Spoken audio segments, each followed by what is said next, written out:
اور حضور علیہ السلام نے فرمایا تم میں سے قیامت کے دن سب سے میرے قریب تر وہ ہوگا جس نے تم میں سے سب سے زیادہ مجھ پر درود و سلام سب سے زیادہ مجھ پر درود پڑے ہوں گے. اور میرے آقا علیہ السلام نے یہ بھی فرمایا کہ تم میں سے قیامت کی وحشتوں سے سختیوں سے جلد نجات پانے والا شخص وہ ہوگا جس نے دنیا کے اندر مجھ پر تم میں سے زیادہ درود پڑے کثرت سے درود پڑے ہوں گے. اب عاشقان رسول آپ خود سمجھے اس بات کو کہ سرکار کو خدا کا درود و سلام کتنا پسند ہے. اور آقا علیہ السلام نے ارشاد فرمایا ایک روایت بات ہے کہ جو شخص روز مجھ پر 1000 مرتبہ درود پاک پڑھتا ہے اس وقت تک مرے گا نہیں جب تک کہ جنت میں اپنا مقام نہ دے. یہ سبحان اللہ. اور ایک روایت پاک میں سرکار کریم آخر الانبیاء خاتم النبیین خاتم الانبیاء جانا کائنات پاک علیہ السلام نے ارشاد فرمایا. بلکہ روایت آپ کو عرض کرتا ہوں ایک چھوٹا سا بچہ تھا موت کا سنی موت کا منظر ہے نا جو کتاب سنی موت کا منظر میں یہ روایت پاک درج ہے کہ ایک بچہ تھا چھوٹا سا اس بچے کا انتقال ہو گیا. اس بچے کا کیا ہوا انتقال ہو گیا. اس بچے نے جب انتقال کیا انتقال کے بعد وہ بچہ اپنے والدین کے خواب میں آئے گے. سبحان اللہ. جب انتقال ہوا کیا ہوا اپنے والدین کے خواب میں آئے والدہ یا والد کے خواب. انہوں نے جب خواب میں آیا تو دیکھا کہتے ہیں کیسے کہ ہم اس کی قبر پر گئے اور دیکھا یکجہت اس کی قبر پھٹتی ہے اور وہ بچہ قبر سے باہر آیا. کہتے جب وہ بچہ قبر سے باہر آیا ہم نے اس سے کہا بیٹا وہ بڑا خوش و خرم اسے جیسے کوئی پریشانی نہیں تکلیف نہیں خوشیوں کے ساتھ مہک رہا ہے. ہم نے کہا بیٹا تو دنیا سے گیا تجھے موت آئی تجھے کوئی سختی نہیں ہوئی تجھے کوئی پریشانی نہیں ہوئی قبر میں گیا ہے تیرے ساتھ کیا معاملہ پیش آیا. موت کا تو منظر ہی بڑا عجیب ہے. یہ تکلیف ہی تکلیف ہے اور موت کے جھٹکے انسان کے لیے ناقابل برداشت تکلیف ہوتے ہیں. تو تم بتاؤ تمہارے ساتھ کیا معاملہ ہوا کیا معاملہ پیش ہے. تو وہ بچہ بولا او زبان اس نے اپنے والدین سے عرض کیا میرے والدین سنیں موت سخت ضرور ہے اور موت کے متعلق روایتوں میں ہے کہ موت انسان کو کیسے آتی ہے. میں سخت جاری دار خاردار جھاڑیاں سخت خاردار کانٹوں والی خاردار جاریوں ان کے اندر بڑی مخمل کا کپڑا پھینکا جائے اور پھر اس کو زور سے کھینچ لیا جائے. جس طرح سے وہ کپڑا چھج جاتا ہے اس کی ایک بال تار ہو جاتی ہے اسی طرح انسان کی روح اگر سے نکل جاتی ہے. اتنا مشکل وقت آتا ہے موت کا. مگر اب اس بات کو غور سے سمجھے. اس بچے نے کہا بیٹا تجھے کیسے موت آئی. اس کے بعد نے کہا اس نے کہا بیٹی مجھے موت ایسے آئی کہ جب موت کا وقت آیا تو موت کا فرشتہ آ گیا. اونچی کہنا سبحان اللہ. تو اس نے مجھے ایک پھول دیا. وہ پھول بڑا خوبصورت تھا اور بڑا خوشبودار تھا اور میں نے اس کو سونگا. جب میں اس کو سونگنے لگ پڑا تو اس کی خوشبو اتنی بیدی تھی اتنی پیاری تھی کہ وہ اس کی خوشبو میں گم ہو گیا اور میری روح بدل گئی. مجھے پتہ بھی نہیں چلا. اٹھی کوئی ایسے بات سارے دل کر اٹھی سبحان اللہ سرکار کا ذکر. اب مزے کی بات یہ ہے اب موت آئی تو معاملہ بنا تو کیسے بنا. اب اس کے بعد میں نے کہا بیٹا تجھے جو اتنا مقام ملا ہے اب راحت میں سکون میں ہے. موت بڑی آسانی سے آئی سختیاں نہیں ہوئی پریشانی نہیں ہوئی اور اب تجھے خوشیاں نصیب ہوئی ہیں. بتا اس کا سبب کیا ہے اس کی وجہ کیا ہے. اس عمل کی وجہ سے تجھے رب نے اتنا مقام دیا. تو خدا کی قسم وہ بچہ بولا میں میرے والدین نے سوال پوچھنے والوں سنو مجھے یہ جو خدا نے مقام دیا ہے جو مرتبہ یہ خوشیاں دی ہے جو آسانیاں دی ہے یہ فقط ایک عمل کے سبب ہے کہ میں ہر روز اپنے آقا میٹھے میٹھے نجبال مدنی آقا پر خدا کے یاد پر 1000 بار درود و سلام پڑھا کرتا تھا. اس درود و سلام کے صدقے سے اللہ نے مجھے اس مقام سے سبحان اللہ اس ذکر مصطفیٰ کے ذریعے سے. اور آپ کو ایک آخر میں واقعہ سنا دوں بڑا پیارا واقعہ کہ سبحان اللہ. درود و سلام پڑھا کرے اٹھے تو درود و سلام پڑھے بیٹھے تو درود و سلام پڑھے. آپ کا ذکر آپ کا جو زبان پر جاری ہونے والا ذکر وہ ذکر مصطفیٰ وہ درود و سلام ہو، آپ کا وظیفہ ذکر مصطفیٰ ہو۔ خدا کی ذات کی قسم درود و سلام جس نے پڑھایا وہ دونوں جہاں میں کامیاب ہو گئے۔ وہ ٹھیک ہے، سبحان اللہ۔ درود و سلام پڑھنے والا شخص کبھی دو جہاں میں ناکام نہیں ہوا۔ ایک بڑا واقعہ، پیارا واقعہ ہے، دلائل الخیرات ایک کتاب ہے، بہت ذکی مبارک نسخہ ہے۔ اسے لکھنے کی وجہ کیا بنی، سبب کیا بنی، تقریباً بڑے بڑے پیران نظام ہیں نا جو، انہوں نے اپنے سلاسل میں دلائل الخیرات کے فیضان بانٹے، بلکہ کئی بزرگوں نے اس کا وظیفہ لگوایا، اور کچھ بزرگ کرتے پڑھا پر وہ سارے اور اپنے مریدوں کو بھی کرواتے ہیں دلائل الخیرات کا وظیفہ۔ یہ اتنی عظیم کتاب ہے، اتنی مبارک کتاب ہے۔ اب مزے کی بات دیکھیں، اسے لکھنے کا سبب کیا بنا۔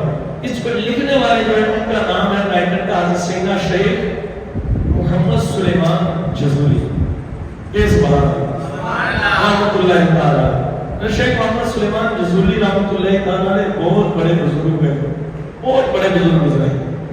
آپ کا اس وقت نام تھا دنیا میں، بہت بڑے شیخ اور پیر صاحب اور عالم مشہور تھے۔ اب اس بات کو سمجھیں کہ جن کے نام کے ساتھ اس وقت بھی شیخ رکھتا تھا ان کا مقام بچی کو سبحان اللہ۔ عربی میں نا عرب علاقوں میں، عرب ملکوں میں جو بڑی شخصیت ہوتے ہیں، جو بہت بڑے بزرگ ہوتے ہیں، ان کو شیخ کہتے ہیں۔ شیخ نہیں، شیخ لفظ کیا ہے؟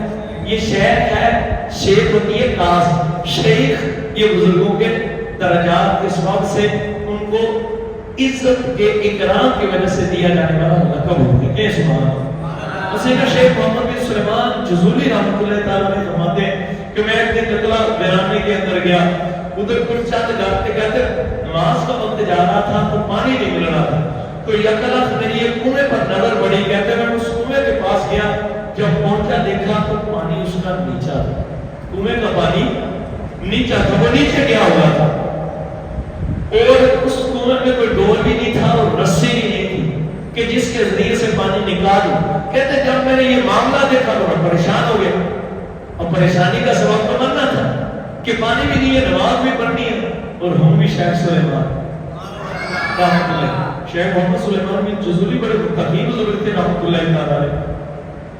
تو آپ رحمۃ اللہ تعالی کہتے ہیں پریشان ہو گیا، متعجب ہوگا، مجھے تعجب ہوگا کہ یار پانی کا کیا بنے گا اس معاملات میں۔ کہتے ہیں پریشان ہو گیا، مجھے متعجب ہوا، تعجب ہوا مجھے، میں متعجب ہوا تو مجھے ایک بچی نے قریب جو مکان تھا نا ہمارا تھی اس کی چھت سے آواز دی، وہ سبحان اللہ، پھر کہ سبحان اللہ۔ کہتے ہیں اس بچی نے کہا آپ کو کیا معاملہ؟ میں نے کہا بیٹا یہ جو کنواں ہے اس میں پانی نیچے ہے، تو میں اس پانی کو نکالنا چاہتا ہوں، وضو کرنا ہے، وضو کے لیے پانی لینا ہے، تو ڈور بھی نہیں ہے، رسی بھی نہیں ہے۔ تو اس بچی نے مجھے کہا آپ کون ہے؟ میں نے کہا بیٹا میرا نام شیخ محمد سلیمان جزولی ہے سبحان اللہ رحمۃ اللہ تعالی۔ وہ اس بچی نے جب نام مبارک سنا تو وہ کہنے لگی اللہ اللہ، میں آپ کے نام کے تو میں نے بڑے چرچے سنے ہیں، آپ کے نام پہ بڑا بلند ہے، بڑے چرچے سنے، اور حال یہ ہے کہ ایک کنویں سے پانی بھی نہیں نکلتا۔ اچھی دیکھو نا سبحان اللہ، ایک باری کو سبحان اللہ۔ اب مزے کی بات سنو، وہ بچی کہتی ہے اس آپ مطلب بچی مخاطب ہوئی، چھوٹی سی بچی کہ آپ کا تو بڑا نام ہے، نام کے بڑے چرچے ہیں، پر بات جب یہ ہے، حالت یہ ہے کہ کنویں سے پانی نہ نکلے، تو آپ فرماتے ہیں اس بچی نے اپنا تھوک مبارک لعاب کے دانت مبارک نکال کر اس کنویں میں ڈالا۔ کہتے ہیں ڈالنے کے دیر تھی، خدا کی قسم پانی ابلتا ہوا اوپر آ گیا۔ کہتے میں نے وضو کیا ہے نا، اور بڑا متعجب ہو اس بچی سے پوچھا بیٹا بات تو بتا، عمر تیری چھوٹی سی ہے اور اس قدر اعلیٰ مرتبہ پا چکی ہو، اس کا سبب کیا ہے؟ اس نے کہا شیخ بات سن، کوئی زیادہ وظیفے نہیں کرتی، بس جو خدا کے آخری حبیب نبی ہیں ان کی خدمت میں کثرت سے درود و سلام پڑھتی، اس کے صدقے سے یہ مقام ملا۔ خدا کی ذات کی قسم یہ درود و سلام کی بے شمار برکتیں ہیں۔ اور اب مزے کی بات ہے کہ آپ شیخ رحمۃ اللہ تعالی فرماتے ہیں کہ یہ بات جب میں نے بچی سے سنی تو پھر میں نے اس بات کا پختہ ارادہ کر لیا کہ اب میں درود و سلام کے فضائل پر ایک کتاب لکھوں۔ وہ آپ کی مبارک کتاب دلائل الخیرات مشہور ہوئی، اور اسی وقت آپ کے لکھنے کے بعد پوری دنیا کے اندر مشہور ہوگی، اور آج تو بہت زیادہ مشہور ہے۔ پر مزے کی بات دیکھیں، جب آپ کہتے ہیں میں نے کتاب لکھی، درود و سلام کثرت سے پڑھا، تو پھر سرکار نے جو آپ کو مرتبے عطا کیے وہ بے شمار ہیں۔ کتنا نیٹ دلانی سارے کو۔ اب مزے کی بات دیکھو، جو درود و سلام پڑھتے ہیں یا فضائل برکات بیان کرتے ہیں، لکھتے ہیں، بتاتے ہیں، انہیں کیا ملتا ہے؟ راوی لکھتے ہیں کہ 77 سال بعد آپ کا وصال ظاہری ہوا، آپ رحمۃ اللہ تعالیٰ علیہ پر مزار شریف بنا دیا گیا، اور جب مزار شریف بنایا گیا تو 77 سال کے بعد کتنے؟ آپ کہتے ہیں 77 سال کے بعد 77 سال کے بعد جب آپ کو 77 سال کی دنیا سے گئے ہوئے تو آپ کا مزار کھل پڑا، آپ کا مزار قبر انور کھلی، کوئی معاملہ بنا تو آپ کے جسم مبارک کو باہر نکالا گیا۔ جب کفن مبارک کھولا گیا تو راوی کہتے ہیں خدا کی ذات کی قسم، جیسے لوگوں نے آپ کو دفنایا تھا اسی طرح آپ قبر سے باہر تشریف لائے، یعنی جس صحیح حالت میں، حتیٰ کہ راوی کہتے ہیں کہ آپ کے جسم مبارک کو ایک ذرا بھی ٹچ نہ ہوا، اور اسی طرح نورانی چہرہ تھا، بال نورانی، داڑھی مبارک نورانی، چہرہ مبارک نورانی، حتیٰ کہ آپ نے جو وصال ظاہری سے پہلے اپنے سر کے مبارک بالوں کا، سر مبارک کے مبارک بالوں کا اور داڑھی مبارک کے مبارک بالوں کا جو خط کیا تھا، کہتے خدا کی قسم میں خاطری اسی طرح سنت تھا۔ اور آپ مزے کی بات سنیں، ایک بہت مزے کی بات، کہتے ہیں لوگوں نے نا آپ کی خال پر، آپ کے چہرے پر ایسے ہاتھ رکھا، اب بندہ ایسے انگلی رکھتا ہے زور سے تو پھر اٹھاتا ہے، کیا ہوتا ہے؟ جب انگلی رکھتا ہے تو خون سائڈ پر چلا جاتا ہے، لگت پیلی پڑ جاتی ہے، اور جب اٹھاتا ہے تو پھر لال ہو جاتا ہے۔ کہتے ہیں باپ خدا آپ کو اللہ نے یہ مرتبہ دیا، 77 سال کے بعد بھی لوگوں نے آپ کے جسم مبارک پر ہاتھ رکھا تو خون سائڈ پر ہو گیا، جب ہاتھ اٹھایا جیسے زندہ بندے کا خون واپس آتا ہے ویسے ہی واپس آتا ہے، اور یہ مرتبہ اللہ نے آپ کو عطا فرمایا۔ باپ خدا آپ کی قبر انور سے کستوری کی خوشبو آتی، اور آج تک حضرت سیدنا شیخ محمد بن سلیمان جزولی رحمۃ اللہ تعالیٰ علیہ کی مبارک قبر انور سے، مزار انور سے کستوری کی خوشبو آتی، صرف اس وجہ سے درود و سلام پڑھنے کی وجہ سے۔ اللہ حضور کے صدقے ہمیں درود و سلام پڑھنے کی توفیق عطا فرمائے۔ اللہ اپنے حبیب کا سچا میں پکا سچا اہل سنت والجماعت محمدی، آپ کے غلاموں کا غلام اور محمدی حنفی قادری ماتریدی بریلوی عاشق رسول بنائے، ہمیں نماز، روزے، حج، زکات سب حضور کے عشق میں، حضور کی اطاعت میں، آپ کی رضا کے لیے کرنے کی توفیق عطا فرمائے۔ عید کا طریقہ سماعت فرما لیں۔